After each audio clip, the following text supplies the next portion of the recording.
নমস্কাৰ আপোনালোক সকলোকে ডাটা নিউজলৈ স্বাগতম জনাইছোঁ। আজিৰ দিনটোৰ গুৰুত্বপূৰ্ণ বাতৰিবোৰ লৈ আহিছোঁ। অসমৰ লগতে ভাৰতৰ বিভিন্ন প্ৰান্তৰ পৰা এনেধৰণৰ খবৰবোৰ চাবৰ কাৰণে আমাৰ চেনেলটো ছাবস্ক্ৰাইব কৰি এটা লাইক কৰি দিব। এই মুহূৰ্তত অংগনবাড়ী কৰ্মীসকললৈ আহিছে এটা বিগ ব্ৰেকিং নিউজ। অংগনবাড়ী সন্থাৰ ৰাজ্যিক কমিটিৰ এখন সভা অনুষ্ঠিত হৈ যায়। মাননি বৃদ্ধিৰ আন্দোলন তীব্ৰ কৰাৰ সিদ্ধান্তত এই সভা অনুষ্ঠিত কৰা হয়।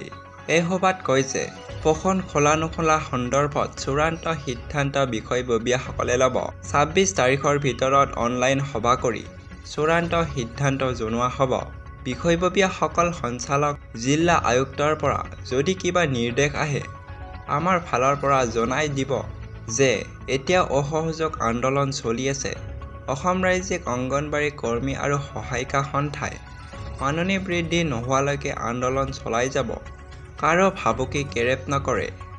সভাখনত উপস্থিত থকা অসমৰ ২৬খন জিলাৰ পৰা অহা ১৪৬ গৰাকী ৰাজ্যিক কমিটি সদস্য আৰু জিলা সম্পাদিকা সভানেত্ৰীয়ে এই অভিমত ব্যক্ত কৰে।